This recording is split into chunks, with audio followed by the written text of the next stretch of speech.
Welcome to Lip Service for Contractors. Here you'll learn what moves the needle in your business. With your hosts, Brigham, the deep thinker, Josh, the $100 million contractor, Zach, the confused millennial, Laura, the foreigner. Lip service. It's not about dictatorship. It's about leadership. It's not about duplication. It's about innovation.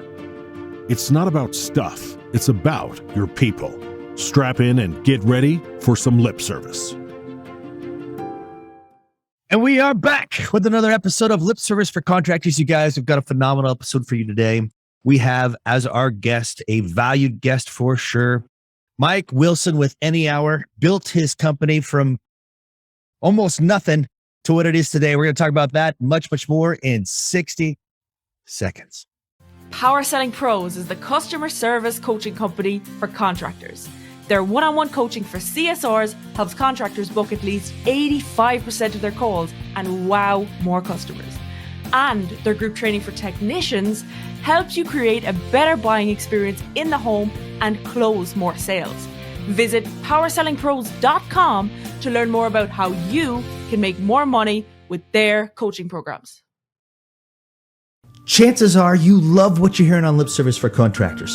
And if you want to go deeper, have an actionable playbook, or just want to learn from some of the most successful and profitable contractors in the industry, check out Clover Marketing from Josh and Laura. They give away free, amazing information, tools, SOPs, scripts, and processes that help their family business grow to over 140 million. And those same tools have helped other contractors in the industry blow up their business and grow an average of 20% every single year. Check out growwithclover.com/free gifts. They update the free gifts section all the time, so make sure you keep coming back. We are back. Lip Service for Contractors. Mike, thank you so much for coming on our show today. You're welcome. Thanks for having me. I wanted to bring on Mike. I've talked to Mike quite a few times, and we actually worked together through some mutual clients that Mike's company now owns, but it's really Mike and Wyatt, and he's got a whole crew there, but Mike runs. What's your actual title, Mike? Well, for Any Hour Services, I am the marketing director here, but as we went into creating the Any Hour group, I'm the CMO of the Any Hour group. And so Wyatt and Jeremy, like Wyatt started Any Hour Services. His grandfather started an electrical company back in the day, and then it was handed down over the years, and Wyatt took it over probably 27-ish, 28 years ago. And I came on board in 2001, and I actually started out as an electrician. So that was my background. And over the years, we ended up like removing new construction and then focusing on service. And with being electrical by our base trade, then over time, we added the plumbing and the HVAC, and then broke out drains and have grown to what we are today. Yeah, and me and Mike hung out with Mike Tyson. We've done some interesting things together. Stop already. it.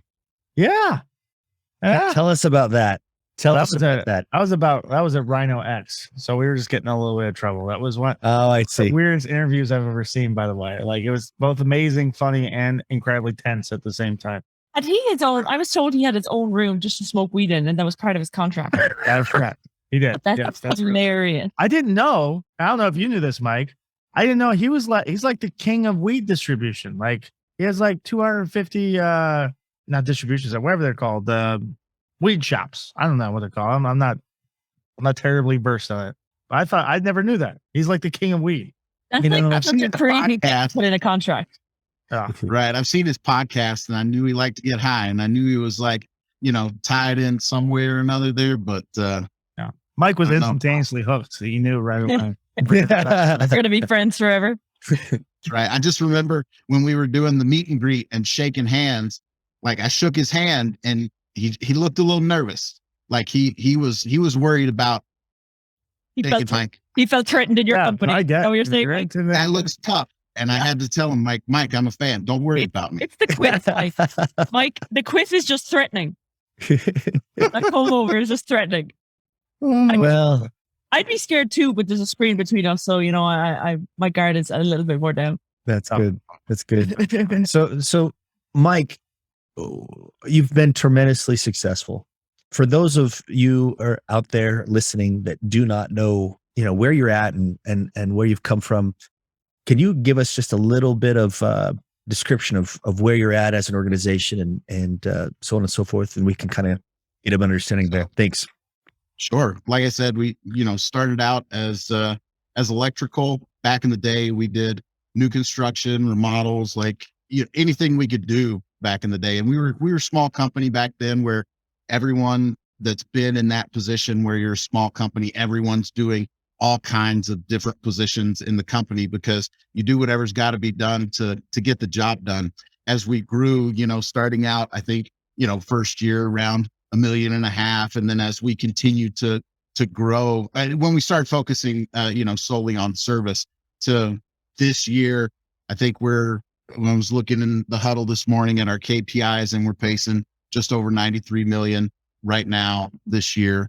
And that's just for this one location here in Salt Lake. So Any Hour Services. We have other amazing partners that are part of the Any Hour group at this point. And so, but yeah, like over the years, started out, like I said, as an electrician. So I've done everything on the job, from running home runs to making up panels, doing outlets, being the guy that was doing the jobs that people did. I think actually my first day on the job, I showed up and they handed me they said, "You're going to be an electrician. Here's a shovel, go dig a ditch." And so I had to dig a trench like my first day on. To clarify, you were the initial owner.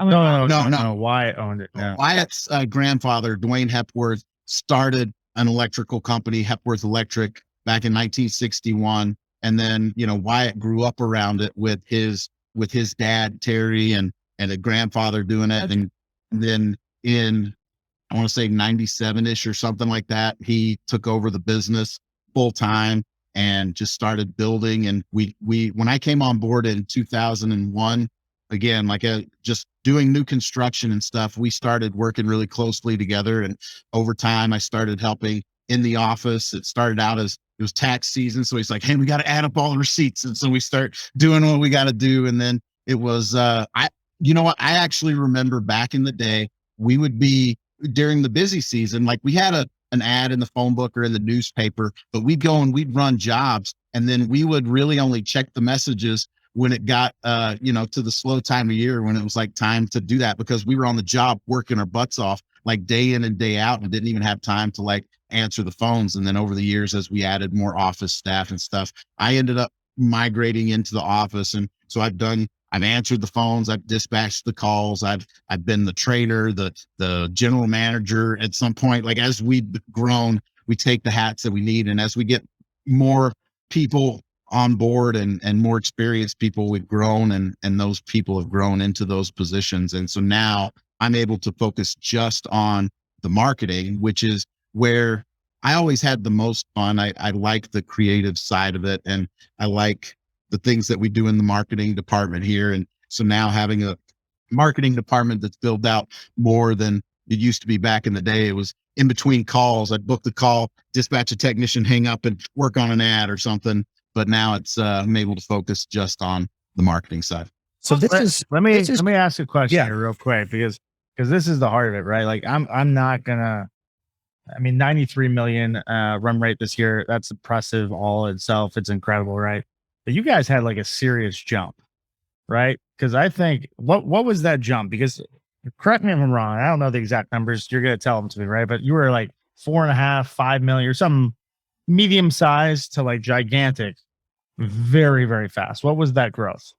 I don't have the exact number on me, but yeah, it went from, the single digit, millions. And then all of a sudden we're at 12, we're at 15, we're at 18, then 25, 37, 50. Like it over the years, as we just got things more and more dialed in, it started, there's a book called The Compound Effect, where it just, all the gears start turning and things start humming, and it just really starts to compound. And I remember back in the day, I was like, we would talk about being a $10 million company. And that was like our big thing. It's like, oh, if we just be $10 million. And I remember thinking to myself, like, yeah, well, if we could bid to $10 million, I was like, I had no idea what the company would look like at the time. And, now we're sitting here pushing $100 million, and I couldn't have imagined the structure of the company now. But to Wyatt's credit, he always had that vision to be able to say, like, no, we can achieve this. And we always like sought out larger companies than us that had done it. And we always tried to network that way to, one, be inspired, but to learn from what they had done, and why it's really big nowadays on giving back that way. He opens up our operation to anybody that wants to come in. You just set up a time to come take a tour. And we run tours several days a week. We have companies coming in from all over the country, not to mention we probably have 30 to 50 recruits coming in, or people that want to come and work here that are going on tours to learn more about the business and look at opportunities here as well. Yeah. It's kind of funny, but I know the numbers. I thought the man. I think your growth is impressive, but I think you went from 4.5 or 5 million to 65 million in under 5 years. That's the number he gave me. Oh my gosh. Which I think 93 million, let's be clear. That's unbelievable, right? But like, I don't know anybody with that growth model, like that quick. Like that's faster than Parker ever grew, right? Now you've been sustaining, and that's even more impressive, but that's the freaking like magic in the numbers, right? And just so everybody on this podcast and everybody's listening know, like, I'm going to be visiting Mike. We've already talked to Mike and Wyatt. I think I'm supposed to come out in April. By the time this podcast comes out, I've already visited. But I know dozens of contractors who's already visited, really over the last month and a half. I got some potential insights, and I've stolen some stuff from you. I haven't even been there yet. But what do you think? What do you think is the biggest difference between where you were at and what you're doing now? Because now you're growing at a faster and faster pace. Something changed, right? What was that change?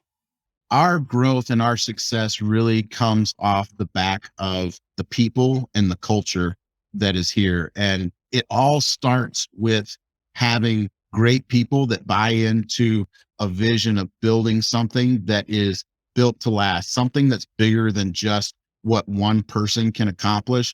And so going out and building that brand that way and having people that are really bought in, and you may feel a little bit this way too, coming from Parker and Sons, but when you're like in it and you're living it, for me personally, coming in day after day, and it's just I don't want to say a grind because I love what I do, but like coming in and just busting your butt every day. One day you look up and it's like, oh wait, we're here. And so for us, the people are great. The culture is great. It's the culture of a family. There was a time when, I don't know, we've always had a line of people that have wanted to come in, but yeah, I don't know. I wish I had like just one single thing, but in my experience over the years, it's the culmination of like all of the little things that you do that you try and execute on, like day in and day out, consistency on the basics and the little things, and just trying to improve a little bit every day and not being satisfied with going backwards or staying stagnant, and just everyone pushing and rowing in the same direction. You know, Jim Collins in the book, Good to Great, he uses the analogy of the flywheel. And he talks about how, you know, if you've got this big, huge flywheel made of stone and it's on this thing in the middle, and you're like sitting there putting all of your effort and your energy into like trying to push that thing, and you may push as hard as you can, and it may only move like 1/4 of an inch, but you keep pushing and you keep going and you keep doing those things. And then all of a sudden you get a few more people coming in and pushing, and it moves a little bit further. And then over time, that flywheel moves faster and faster. And all of a sudden, the inertia and the momentum of what you're doing and what you're building helps to actually propel that thing. And then before you know it, you can step back a little bit and you're not having to push as hard. You can give it some attention, and it just continues to like gain speed and momentum and roll down the hill that way. And so for me, it's hard for me to look back and say, this was the one thing that we did that like led to this, because it was so many people putting in so much effort, all rowing in the same direction, that really like built this thing. I love hearing that, because like people ask me that all the time, and my answer is almost the exact same answer. It's not the big thing. It's not the fancy things. I use the football analogy, right? It's, you know, it's rarely the teams with the coolest special teams or the coolest trick plays that wins. It's the one who blocks and tackles the best consistently, right? It's doing the small things over and over and over and over again. So I was just looking at the numbers in Utah, and I grew up in this marketplace. I know who Mike is competing against. and has been competing against this marketplace. I also know that there was a false belief that what Mike and Any Hour is doing was impossible. Okay. I know that for a fact because I've heard it over and over again. And every time we would use examples like, hey, look at what they're doing at Parker and Sons. Look at what they're doing at Horizon. Look at what they're doing at and all these other marketplaces. And the excuse was always, well, yeah, but look how big those cities are. And maybe Laura can help me with this just to confirm that it's true. But I Googled it real quick and I was just looking in Arizona and there's over 2 million housing units in Arizona. And in Utah, there's a fraction of that number, right? It's like 200,000. Now, if the contrast is that big, which is why I wanted Laura to check my numbers and just look at total residential homes in Utah versus total residential homes in Arizona. If that is true, what Any Hour has done and continues to do is absolutely remarkable. Mm-hmm. I give the example all the time. Like if people ask me, like, what's the most successful businesses in the HVAC business in the United States? Like by size and profitability, it's Parker and Sons, right? For an individual location, right? But that's not the example I use. I said, because it's a big market, it's different. The best example I know of is the General out in Palm Springs. Mm-hmm. At one point, Frank had 70% market share. Parker and Sons doesn't even have 10. I mean, the key is like, we all thought like, now Palm Springs is not a gigantic city. It's not a gigantic market, but it's not a tiny market either. Right. And no one ever thought like 70% was a thing. And then you meet Frank. It's like, oh no. Okay. Yeah. 70%. That really exists. Could you get 80? Right. Like the mindset shifts. Right. But yeah, it's a good example. And you're right. Like Utah is not really, Parker's is just Phoenix. And we just moved to Tucson, but like, 90% of that's Phoenix. So like, it's a big market. It's the 5th or 6th biggest city in the United States. Phoenix has a significantly larger population than all of Utah.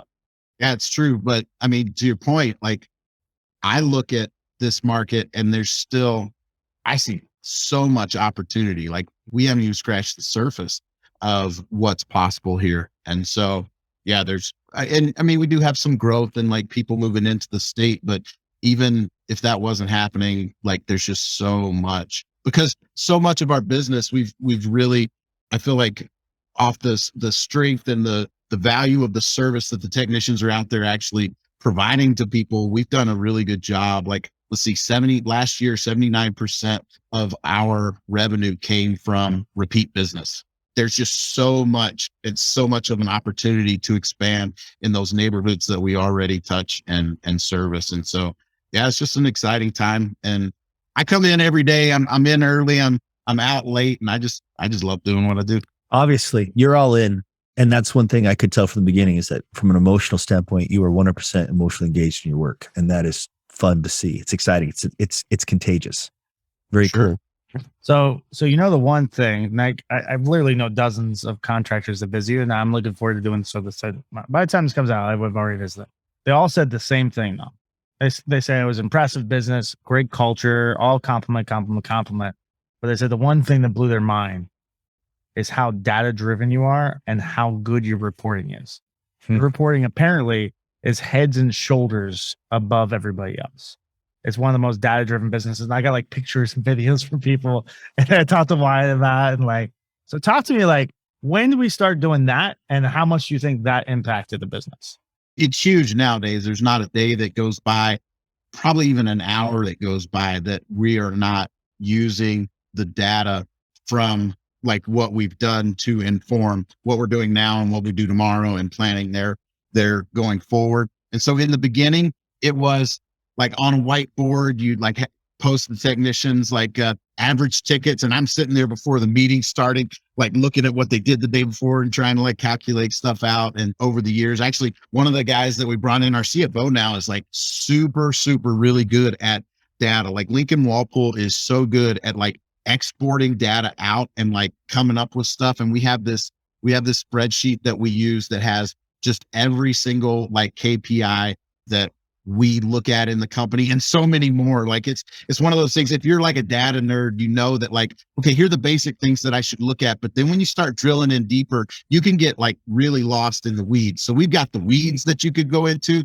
We actually have to like train ourselves to like say like, no, okay, here are the main things that we focus on. But the thing that's great about it is if we didn't hit budget the day before, which rarely happens, but if we didn't hit budget, we're able to look and say, okay, well, did we have enough calls? Okay, cool. We had enough calls. Was it the average ticket? Was it this? Was it that? And we start really trying to drill down on things. And so if you take not only just the performance and like coaching the technicians and giving them numbers to look at and being really transparent that way, but it's also migrated into every other aspect of the business. I remember there was a time when the marketing decisions, when PPC, when we first start going into PPC and really using that as a lever, a lot of times I remember, especially in the shoulder season, it would be like a really emotional response, being like, oh, it feels really slow. Turn on PPC, turn up the money and spend the money. And like, you could just get nuts spending money because you think that it's slow. And like, I remember like saying, okay, let's step back a second. Tell me how many calls we need. Like, okay, how many technicians are running? How many on average do they run a day? How many are scheduled right now? What percentage? So we have like this really huge built out capacity report that back in the day it was super rudimentary, but now there's so many layers to it and it's so data driven to the point where like our CCRs, they don't book a call without knowing what the next 60 days look like. Because there are some things like our maintenance calls and things like that. There are times of the year where they'll get booked out really far, but then there's also the shoulder season where you're like putting everything on day of, next day, everything you can do that way. But call priorities, like whether it's a level 1 to level 5, everything gets booked, but level 1's there's just so much. The way we run the business nowadays, if I was to go back and try and run the way we used to run, it would just like drive me crazy. But like back then, you don't know what you don't know, and you're like just doing the best you can. And so, yeah, to try and go in and run a business at this size, at this scale without the data, like, yeah, I mean, if I feel like I'm stressed out now with all the data and stuff that I've got now and like looking at the things that are happening and the moves that we're making, I can't encourage people enough that if you are running your business without looking at the data, like the last however many years this market has been going so good. I remember talking to somebody and came up with this saying of like, you can cover up a lot of mistakes operationally with revenue. And so like when times are good and you can go out and you can make money just by showing up at the door, and people are just so grateful that you showed up there. You're not even really having to compete because you're the guy that showed up and money's just rolling in hand over fist. Like if you're not operationally sound, you can get by and you can look like you're growing in things, but that's not how we run things now. But like when it starts to get lean, when 2008 happens, if you don't know what you're doing and you're not watching those numbers, when the next economic correction happens, there's so many people that are going to be exposed for holes in the business operationally. And I'm not saying that as a threat or whatever. I'm just saying like while times are good, while you're out there making hay, take a little bit of time and make sure that you understand why it's working the way that it is, so that like when things do ultimately take a turn, you know what steps you need to take, and you know where the profit is, you know where it's not, and you know what marketing is working, what's not, which technicians are performing, which ones aren't, which call types produce higher average tickets, which lead sources have a higher average ticket, which ones have, just all kinds of things that when it's time to look at it and figure out what's working and what's not, you're going to be glad you invested the time to lay that foundation to look at the data. Have you any like out of the box metric that you look at? Like, have you ever heard this metric that the Suns track, the basketball team? The more the coach tracks that the more high fives that happen in the game, that correlates with the most wins. Is there any like weird metric like that you guys have found that the better that metric is, the higher that metric is, it correlates to, a better day, a better week, a better month, a better year? Yeah, for sure. I found that the more Dr. Peppers I consume, the better my day. I'm with you on that. Where's your fridge then? You gotta have a fridge in your office, man. You gotta be prepared, we got the mini mart down we've got this really cool mini mart that like has all kinds of snacks and things. And I'm like, I can get behind this as long as you have a steady flow of Dr. Pepper. So, but as far as out of the box metrics, again, like it goes back to living this day in and day out. Over the years, there's been things where it's like, oh, hey, that would be a cool thing to track. And then we start tracking it. And then all of a sudden there's another one and another one. So I don't know necessarily that I've got like out of the box metric. I don't know. Like I'm a really big believer in like doing the basics better than anybody else and doing them over and over and over again. So like the weird metrics or the out of the box things, they're really cool to see for me. But at the end of the day, the thing that I look at is, are there enough calls on the board to keep the guys into work? And are we hitting our budget numbers revenue wise? And are we making money with that revenue? And so where are the gross margins? I guess actually the things that we used to not pay as close attention to, in the beginning, you're like, okay, well, let me just look at the top line revenue. Like if I'm hitting that and it like looks like it's in line with my goals, then maybe you feel really good. I remember people talking about, how many trucks do you have? How much revenue you have? And there wasn't a whole lot of conversation about like, what's your gross margins? What's your net profit? Like, all of those things. So the bigger you get and the more you get away from the vanity metrics, I would say, and you really start drilling in, like when you start talking to people, like you can tell the ones that like really are like dialed into their business and the ones that aren't. But I would say the number one thing that's the most important is like, are you making money at what you're doing? And then you can like work backwards from there. So like every dollar that you bring in, what's your gross margin on that? And so are you making money? And then can you increase those dollars while still keeping that gross margin? What things do you need to do? So some people will look at a profit problem as like, okay, well, if I just make more revenue, but they don't necessarily think on the other side of like, okay, well, if I add $1 in revenue, maybe that's only an extra 50 cents to the bottom line. But if you look at ways to save, like every dollar that you save, that's an extra $1 to the bottom line. And so like just looking at every aspect of that and understand where you're actually making money. And I don't know, like at the end of the day, are you making money? Because you can't keep growing if you're not making money. You can't give back to your people if you're not making money. You can't build an amazing culture if you're not making money. You can't service the customers that you went out there if there's a warranty, if you want to keep trucks on the road. If you're not doing it profitably, like one of our core values is win, win, win. And like the first win is the customer has to win. The second win is the employee has to win. The third win is the company wins when the first two are winning, but we can do that profitably. Because if we have profit, we can reinvest into that whole system that allows us to continue to grow. But if you're not making money, what are you doing this for? So obviously, if you're not making money, here's my question. When something is not going well, what is the first reaction that you take? Because inevitably, like you guys are killing it, but there's got to be some bad days. And what is your first reaction?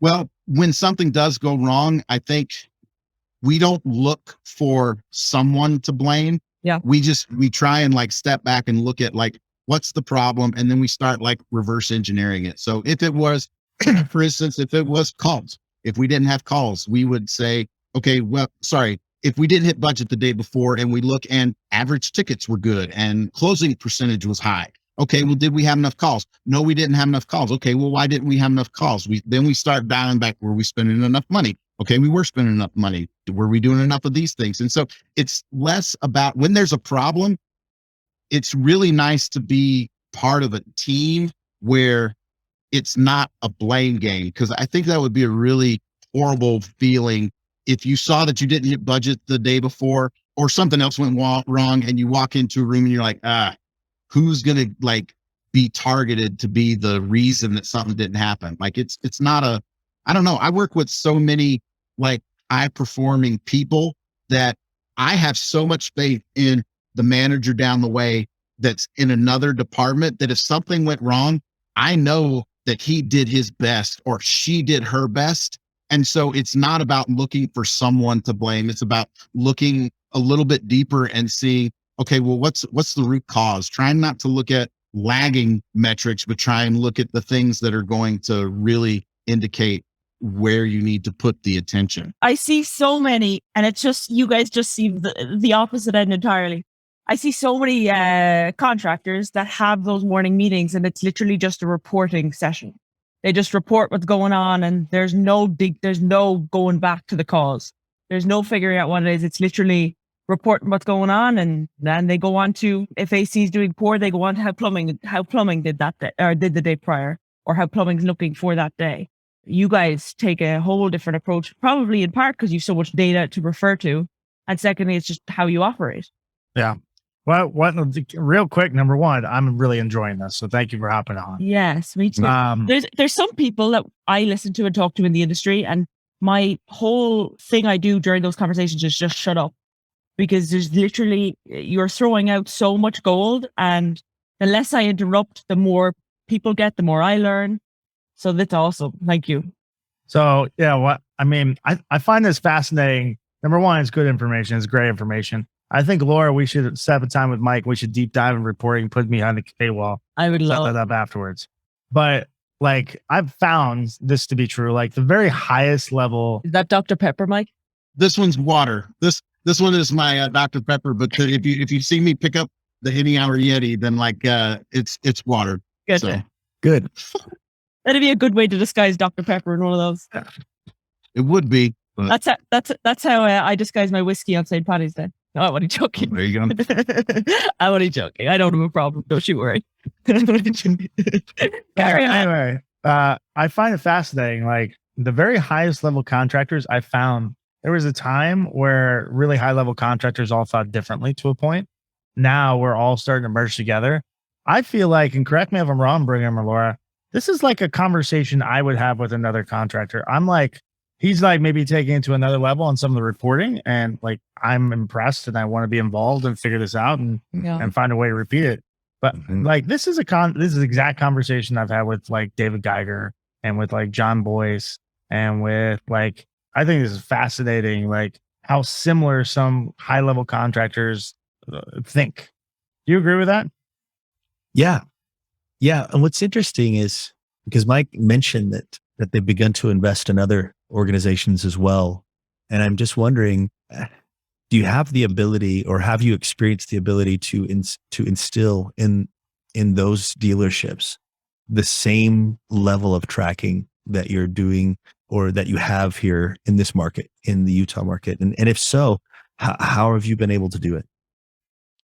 Well, the ultimate goal is absolutely to get everyone on the same page. But like, as you can imagine, as you start acquiring businesses, there's so many little nuances to the way that they interpreted the way they need to be running their business. And the people that end up joining up with the Any Hour group, it's because they see an opportunity. They've seen us, and they, like what our approach is to, to partnering with companies and stuff. And they want that aspect installed into their businesses. But so yes, it's a little bit of a slow process in the beginning, because there are things that are really basic in the beginning that you have to like install. And then as you go along, it's like, okay, cool. Let's make sure that we've got our capacity installed. Are we doing smart dispatching?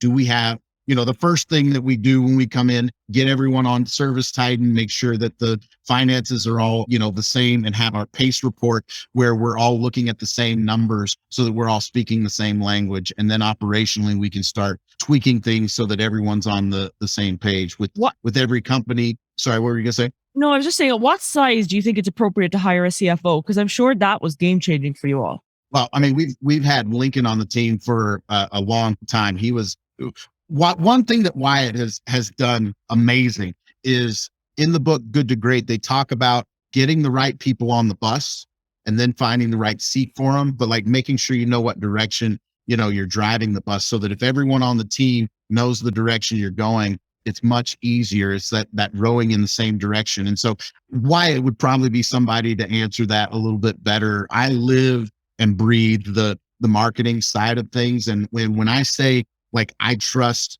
like Lincoln, I would not even be able to come close to telling you how he does his CFO job. And if I tried, I'd be making stuff up and lead people down the wrong path. But like, when do you need somebody? I believe that like you do the best you can for as long as you can, but then you have to start looking at your time.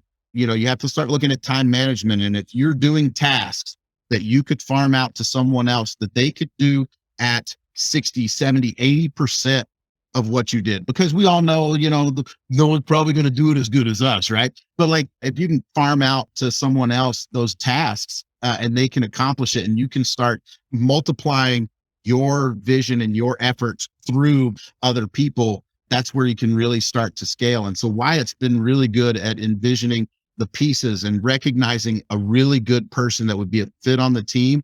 And so Lincoln probably wasn't doing CFO duties when he originally came on, but we knew what we wanted, and he is definitely a key player in here. So I know your question was, when do you hire? You're okay. Yeah, I have a question. I have a question that I think might excite you, and it's a marketing question, and I'm certainly intrigued. What, like, Did you say it might upset me? no, Intrigue you. Excite you. excite you. Okay. Excite you. I'll be a translator for the rest. I sometimes I still need a translator. Yeah, that's why Josh. It's all good. It's all good. So, is there a promotion that sticks out in your mind that you ran and it just killed it? It like blew it totally out of the water. Could you think of one or a couple? I mean, sure. I mean, I can think a lot of promotions that we've done, and Brigham said earlier, he's familiar with this market. He's aware of the people that we compete against. And like, in the beginning, we would see all those big players in the market, and that was like who we were like aspiring to be. Like, oh, if we could get to be this or that. And like, over the years, we've just seen us like go past them. And now we're the big dog in the market that people are looking at. And so now when we come up with something that we want to run, like, we only have probably maybe a season and a half before everybody and their brother is like jumping on trying to do the same thing. A couple of promotions over the years. I remember probably back in 2015, and this wasn't necessarily an original promotion. It was just one that had like gone quiet in the market. And it's not a new concept, but for us, like, we do a BOGO sale during our shoulder season, and it combo tune-up BOGO, whatever. Well, no, for us, it was, buy an air conditioner, get a furnace for just the cost to install it. And so for us, it was buy an air conditioner, get the furnace free. And we did it in a time, and we can talk marketing budgets and how we identify where our high times and low times are a different time. But we took our lowest month and turned it into probably our third best month, just from like identifying a slow time, putting the money and the resources and the promotions towards that to help. That's one that's performed well for us. But it's not just that you've got an offer. The thing is like, if you come up with this amazing promotion, but you don't have the channels to communicate that to the marketplace, what good is a good promotion if you can't get that message out to people, to the right audience, and tell that story to them in a way that is contextual to the way they want to hear the information? I know it's like different strokes for different folks, like all over the nation, but we have built a really big HVAC department off of the back of a discounted tune-up. Normally we charge $99 to come out and perform our air conditioner tune-up, but we go to market with that for $29. And so we have a loss leader, low cost item that helps us to build thousands of reviews that get us in thousands of homes in a very low pressure. We're not here to sell you anything. Create the most awesome customer experience that you can have for $29. And guess what? Like, I'll go on the radio and I'll be talking to whoever the talent is and stuff. And I love to have them ask me the question, how do you make money on a $29 tune-up? And I say, right, I'm not making any money on a $29 tune-up. And that leads you to the next question. Why would I even do it? Some people might be skeptical and think like, oh, they're just giving you a discounted price so they can bait and switch, get into your home, find some stuff that's wrong, give you this big list of repairs. That's not what we're doing, Rod. This is chess. It's not checkers. I'm coming out there because I want to create such an amazing experience with you doing the basic maintenance that you need to be doing every year anyway, that when something does actually break, who are you going to call? Are you going to call the guy that's been there, had your back all of these years, trying to take care of you and bring you along? Or are you going to call the new guy down the street? And so for us, it's about going out and creating an amazing customer experience that builds trust and not trying to extract every dollar out of them you can at the time.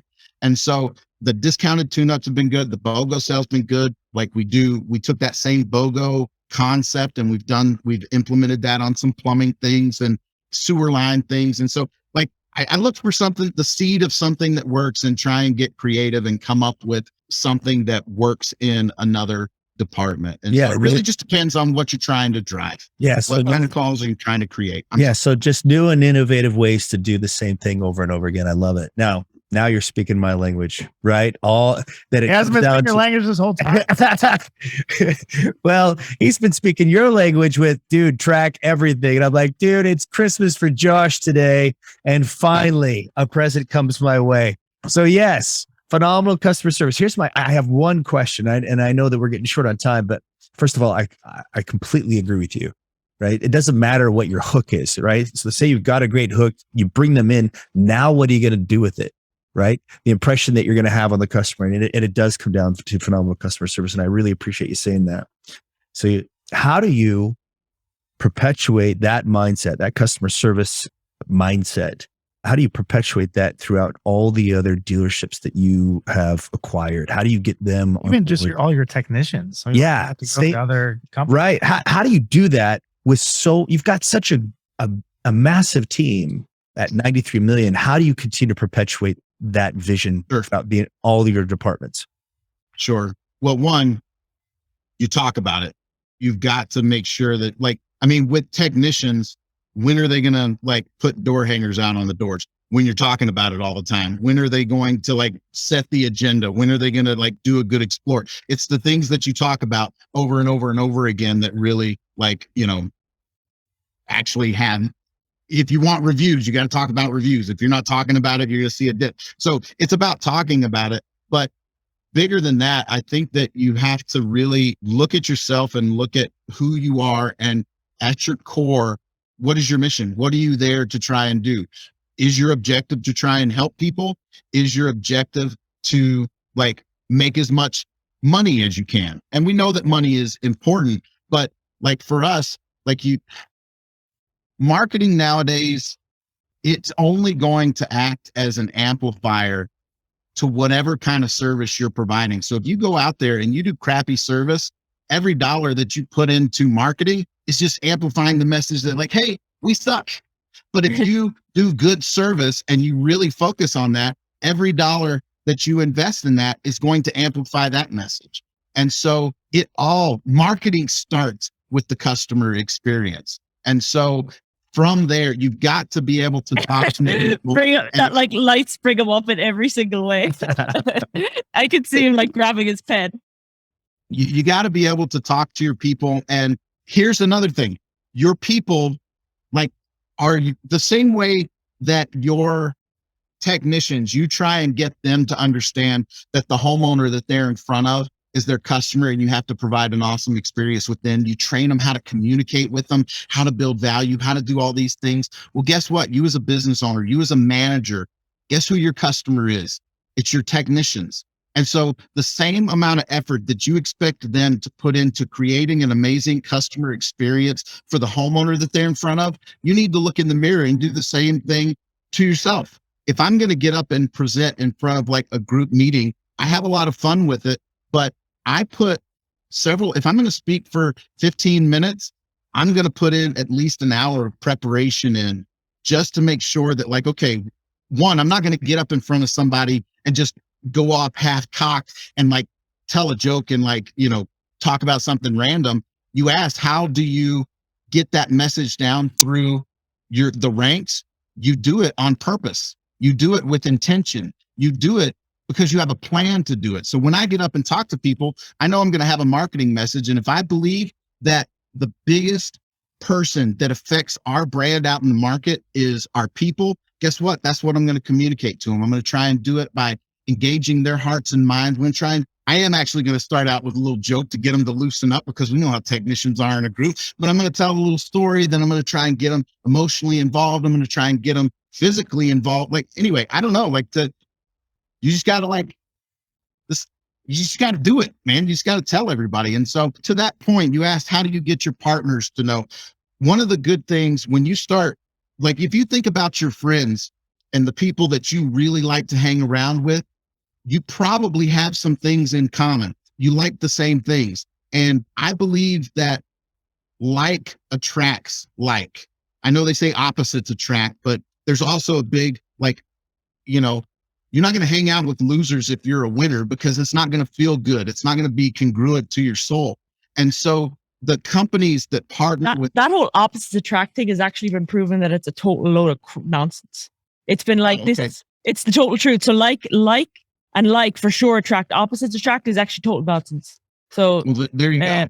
But you know, I feel like the people that ultimately end up joining the Any Hour group, it's because they've been out to our business. They see what we do. They understand what we do. Our goals, our value systems align, and they feel like they want to join that because it's not just about the money that you make at the end of the day. It is about the money that you make, but you want to feel like after you've made that money, you're still a good person, right? You made that money honestly and ethically, not by taking advantage of anyone. And I think that a lot of contractors, they actually do want to help people. And I think that they do want to serve people first. They want that to be the first thing. But sometimes we just don't realize how much like marketing messages can sound self-serving. Like I look at some things and I listen to some things in the market sometimes, and I'm just like, I know you want that to sound like you care about your customer, but man, you sure talk about yourself a lot. Yeah. And that's what takes me to this question. I would love, if you're okay with it, to do a part 2 on marketing alone. There's so many contractors I feel out there that they outsource their marketing and they're literally not sure what their marketing dollars are doing. And clearly you live it, do it, you control the marketing budget and execute it. So it'd be so awesome if you're open to doing a part 2. I think that could help so many contractors to actually feel informed. They put him on the spot. So, well, no, I was going to say, well, like when we first hopped on this call, there was a part of me that didn't even realize we were like going into a podcast. So if you think your audience would get value out of that, like I like to tell, and honestly, marketing is what I know. And as you can tell, probably from talking to me, like this has been my life. And I really do care about making sure that if we're going to go to market and ask people for their money, we sure as stuff better be giving them more value than the money that they're like giving us. And poor customer service is one of my pet peeves. And when I hear about poor customer service, man, it just sets me off. And so I'm a really big proponent of customer service. Has got to be a foundation in what you're doing out there, because if you can go out there and tell the market that like, hey, I'm a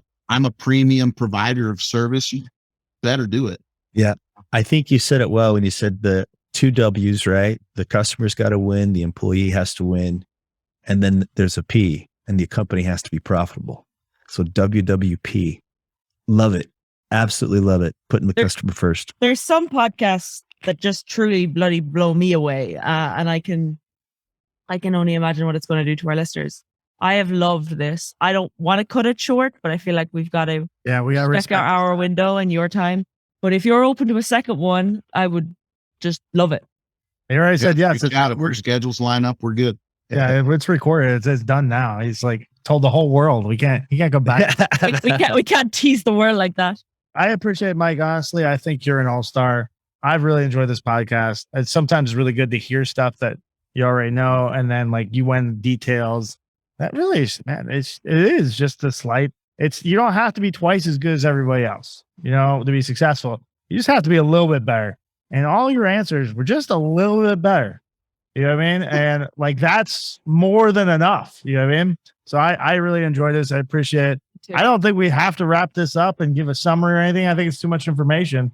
I think we just call it there and say, thank you so much for the time, Mike. Mike could be sitting in his seat Mike could be sitting in his seat peed off, because if we try summarizing, we'll like forget so much stuff. No. You guys are amazing. Thanks so much for. Well, everybody listening, thank you so much for listening. Thanks, Mike, for the time. Make sure to follow, make sure to like, subscribe, share with your friends. And then after this, what should we do, Brigham?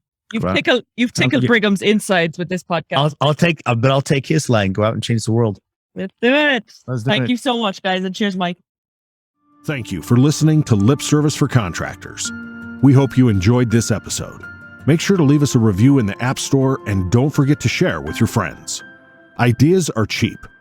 Implementation is what separates the winners from the watchers.